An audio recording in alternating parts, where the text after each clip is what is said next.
Good morning दोस्तों, फिर से आपका हमारे चैनल में स्वागत है। मैं हूँ आशीष लोको पायलट। और बहुत दिनों से वीडियो नहीं आए हमारे। तो एक्चुअली क्या हो गया है कि अभी जो ड्यूटी है हमारी वो बहुत जल्दी जल्दी आती है। तो आपको बताना चाहता हूँ कि ये ड्यूटी कैसी लगती है रेलवे में, मतलब लोको पायलट की, असिस्टेंट लोको पायलट की या फिर गार्ड की। तो उसमें देखिए, जैसे हम हमारा बेस मतलब हेडक्वार्टर जो होता है वो नागपुर है, या फिर अलग अलग होते हैं सबके। उसमें एक पर्टिकुलर लॉबी होती है। अभी एक डिवीज़न में एक से ज़्यादा भी लॉबी होती है, तो सेक्शन वाइज अलग अलग लॉबी डिवाइडेड होती है। तो उसमें लोको पायलट लोग अलग अलग लोको पायलट हुआ है, असिस्टेंट और गार्ड, ये सब पोस्टेड होते हैं। तो उसमें जैसे आपके हेडक्वार्टर है या फिर आप जहाँ रिपोर्ट करते हो वो आपका हेडक्वार्टर होता है। तो हेडक्वार्टर में 16 घंटे आपकी बाद में ही ड्यूटी आती है, 16 घंटे आपको रेस्ट होता है। तो जैसे आपने अगर ड्यूटी 8 बजे, सुबह 8 बजे फिनिश किया तो वहाँ से काउंट होता है 16 घंटे। तो आप वहाँ 16 घंटे जब भी आपके पूरे होते हैं, तो 16 घंटे कब पूरे होएंगे, तो लगभग बोल लो कि आपके रात के 12 बजे अगर कंप्लीट होते हैं तो रात के 12 बजे के बाद में आपको कभी भी ड्यूटी के लिए कॉल आ सकता है। जैसे क्रू अवेलेबल होता है उसके हिसाब से ही ड्यूटी का कॉल आता है। और उसके अवेलेबिलिटी, ट्रेन और क्रू के अवेलेबिलिटी के हिसाब से आपका नंबर आता है, मतलब ड्यूटी लग जाती है। और अगर आपका साइन ऑफ हो गया, मतलब आपका ड्यूटी ख़त्म हो गया रात के 12 बजे, तो आपको मतलब सुबह 4 बजे अवेलेबल होंगे तो उसके सुबह 4 बजे अवेलेबल होंगे। मतलब जब आपका ड्यूटी ख़त्म होता है, जितने भी बजे ड्यूटी ख़त्म होता है उसके 16 घंटे बाद आपका ड्यूटी, मतलब रेस्ट 16 घंटे आपका प्रॉपर रेस्ट दिया जाता है। उसके बाद में आपका ड्यूटी 16 घंटे के बाद में आती है। तो ऐसा ये रूल होता है। और अगर आप रेस्ट लेते हो, मतलब पीरियोडिक रेस्ट रहता है कि आप 6 दिन के बाद में एलिजिबल हो जाते हो रेस्ट के लिए, तो उसके लिए फिर 30 आवर्स का रेस्ट होता है। तो 30 आवर्स होने के बाद में, मतलब 30 आवर का रेस्ट कंप्लीट होने के बाद में आपका ड्यूटी आता है। तो ऐसा होता है, ये सब चीज़ें होती हैं। और जैसे अभी कंटिन्यूसली अगर 3 नाइट हो गए, मतलब फुल नाइट हो गए हैं, तो आपको रेस्ट पीरियोडिक, मतलब आप रेस्ट डिमांड कर सकते हो तो आपको रेस्ट मिल जाएगा।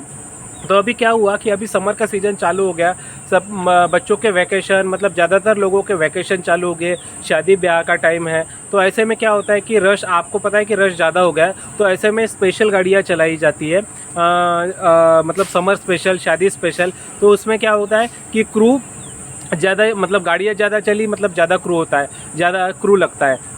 तो उसके वजह से गाड़ियाँ ज़्यादा चलने के वजह से क्या क्रू का भी शॉर्टेज हो जाता है। और वैसे भी ऐसा अभी जो वैकेंसीज है वो वैकेंसी फुलफ़िल नहीं हुई है, तो इसके वजह से पहले से ही स्टाफ कम है। और गाड़ियाँ ज़्यादा चलने के वजह से क्या होता है कि स्टाफ की भी कमी हो गई। अभी ये जो कोयला लोड है, जो अपने को इलेक्ट्रिसिटी प्रोड्यूस करते हैं, तो उसमें कोयला ज़्यादा लगता है और प्रोडक्शन भी बढ़ गया है समर में, क्योंकि आपको पता है कि डिमांड ज़्यादा है, तो उसके लिए सप्लाई भी ज़्यादा होती है। तो ऐसी गाड़ियाँ भी ज़्यादा चल रही है।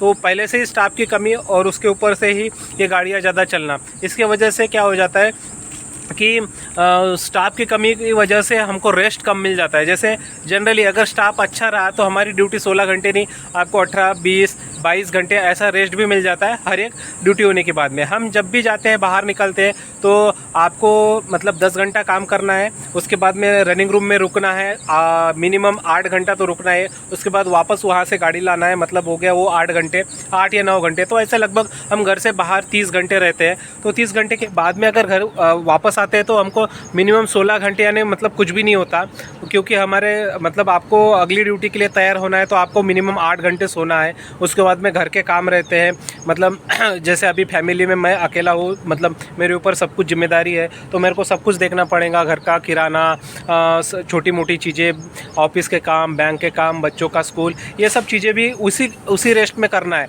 अगर आपको उसी रेस्ट में अगर करना है तो फिर मतलब बहुत मुश्किल हो जाती है। और समय ऐसा है कि आप दिन में मतलब मतलब पूरी रात नाइट किए, सुबह 8 बजे आए तो आपको सोना भी है, उसमें फिर काम भी करना है और अगली ड्यूटी के लिए तैयार भी होना है। तो ये भाई काफ़ी मुश्किल हो जाता है कि 16 घंटे अगर हमको मतलब अगर हम 36 घंटे बाहर रहे और हमको अगर थोड़ा सा 20-22 घंटे अगर रेस्ट अच्छे से मिल गया तो हमको काफ़ी अच्छा लगता है। लेकिन अभी क्या हो गया क्या हो गया कि ड्यूटी इतनी हैप्टिक हो गई है कि रेलवे के नियम कैसे होते हैं कि फ्लेक्सिबल होते हैं, वो ऐसे फ्लेक्सिबल होते हैं कि हमारा GNSR क्या बोलता है कि आपको मिनिमम हेडक्वार्टर में रेस्ट 16 घंटे होना चाहिए हर एक ड्यूटी ख़त्म होने के बाद में। लेकिन उसमें फ्लेक्सिबिलिटी भी लिखी हुई है कि आपको 14+2 मतलब आपको अगर कॉल आता है 14 घंटे में तो 2 घंटे तैयार होने के लिए आपको दिए जाते हैं, तो वो भी वो 16 घंटे के रेस्ट में काउंट करते हैं। तो वो जो कि गलत भी है, और एक मतलब ऐसे GNSR ऐसा एक रूल ऐसे बने हैं कि आपको उसको फ्लेक्सिबल मतलब रेलवे अपने यूज़ के मतलब के लिए वो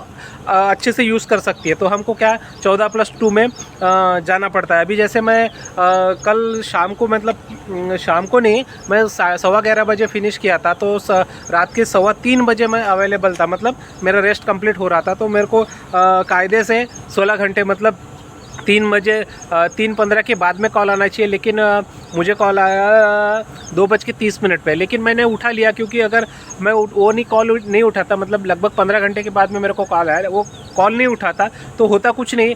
लेकिन फिर वो बार बार कॉल करते हैं, और आपको पता है कि हम जो फ़ोन होता है रेलवे का, जो फ़ोन रेलवे देती है हमको, प्रोवाइड करती है, नंबर देती है, तो उसको हम बंद नहीं कर सकते, तो वो चालू ही रहता है, और उसको साइलेंट भी नहीं कर सकते, तो फिर वो आपको बार बार डिस्टर्ब होगा। तो मैंने सोचा अगर रात भर ऐसे 1 घंटे 45 मिनट से क्या ही नींद हो जाएंगी, तो इसलिए मैंने फ़ोन उठा लिया, पिकअप कर लिया। और गाड़ी मेरी ये गाड़ी है, कंटेनर गाड़ी है, तो ये कंटेनर गाड़ी अभी हमारा ऑन ड्यूटी मतलब 4 बजे का था, तो हम 4 बजे से निकले हैं, तो अभी लगभग अच्छी गाड़ी चला है। आधे रास्ते से पहले ही हम रुक चुके हैं। तो ये होता है हमारे को रेस्ट, 30 आवर का रेस्ट और 16 घंटे का रेस्ट। तो उनाले के समय में हमको काफ़ी मुश्किल आती है, स्टाफ कम होने की वजह से हमारा रेस्ट कंप्लीट नहीं हो पाता और हमारी ड्यूटी लग जाती हो। फिर से 10 घंटा बाहर गाड़ी चलाओ, उसके बाद में रुको, फिर से वापस आओ, तो थोड़ा सा हैप्टिक हो जाता है। इसमें फैमिली भी परेशान हो जाती है। अभी मेरा बच्चा छोटा है, तो वो पापा करता रहता है, जब भी जाओ तो उसको भी समय नहीं दे पाता। तो रेलवे की जॉब ऐसे ही होती है, कभी कभी अच्छी भी होती है, कभी कभी हैप्टिक भी होती है, तो उसके लिए हम प्रिपेयर रहते हैं। अभी मेरे मिसेस ने अभी मतलब सुबह 3 बजे उठ के मेरे को टिफ़िन बना के दिया, तो उनकी भी ड्यूटी ऐसे ही चालू हो जाती है। तो वो बोलती है मेरी नींद नहीं हुई है, लेकिन मैं बोला आप तो अभी टिफ़िन बना के सो जाओगे, लेकिन मेरा क्या होगा, मैं तो अभी कल भी नहीं सो पाया रात में, मतलब रात में फुल ड्यूटी हुई। उसके बाद में रात के 2:30 बजे कॉल आया, तो भी थोड़ा सा मैं सोया था 45 मिनट। उसके बाद में मैं टिफ़िन होने के बाद में मैं उठा, नहाया धोया, तैयारी किया और ड्यूटी के लिए आया। तो ऐसे ही रेलवे होती है। समर में सबको मतलब उसके डेस्टिनेशन पहुंचना है, सबको अपनी उनकी शादियां कराना है, उनके मतलब कोयला है वो ये पूरी करना है, तो ऐसे ही ड्यूटी हो जाती है हमारी। तो हमको क्या आदत हो गई है ये सब चीज़ों की, लेकिन कभी कभी गुस्सा भी आता है कि हम फैमिली को समय नहीं दे पाते या फिर अपने खुद को समय नहीं दे पाते।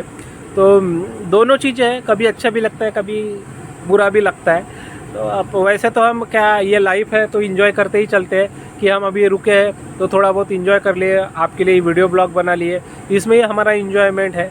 क्योंकि छोटी छोटी चीज़ों के में जो होती है वो खुशी ढूंढते हैं।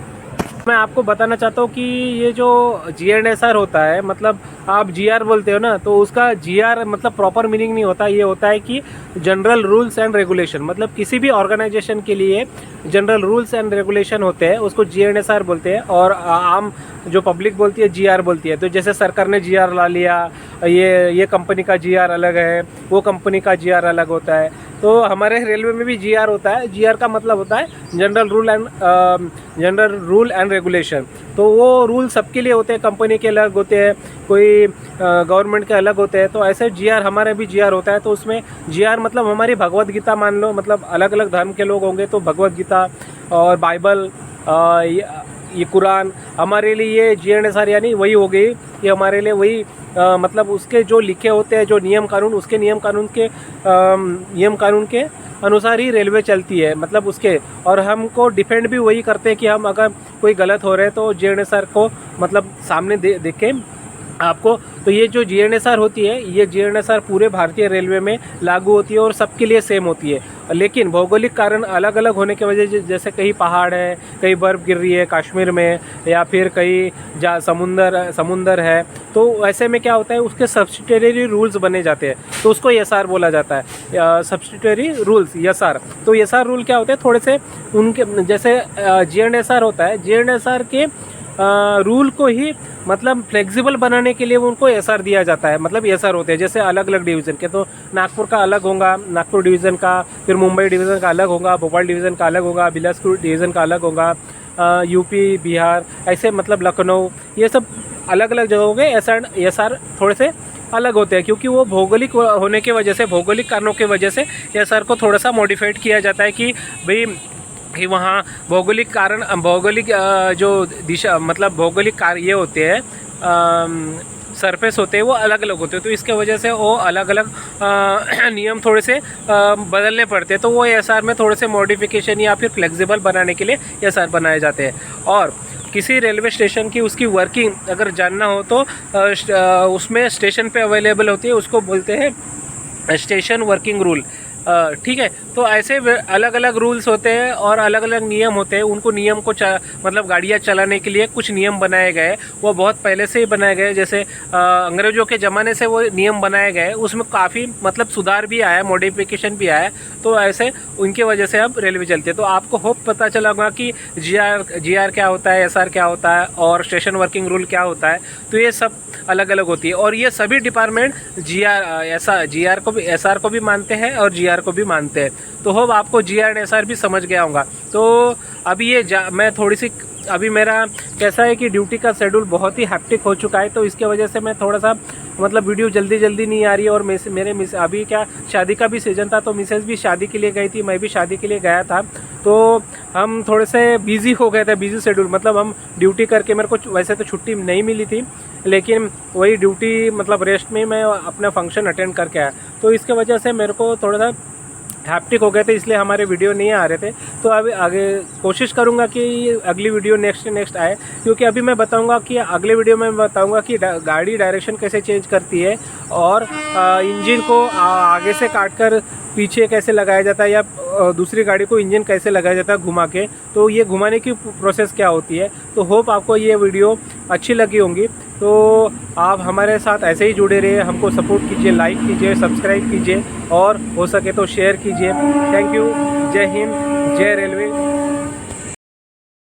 अभी सुबह के हो रहे हैं 5:50 पर और ये समर सीजन में सनराइज़ तो जल्दी हो जाता है। तो ये देखिए सूरज की रोशनी कितनी अच्छी लग रही है, मतलब सूरज अभी सनराइज़ हो रहा है। तो देखिए दोस्तों, अभी मैं ये गाड़ी का चार्ज लेने जा रहा हूँ, जो कि मैं आया हूँ स्पेयर, और यहाँ से चार्ज लेके मेरे को डेस्टिनेशन पहुँचना है। तो देखते हैं, अभी चालू करते हैं गाड़ी। ये बंद थी गाड़ी, अब इसको चालू करके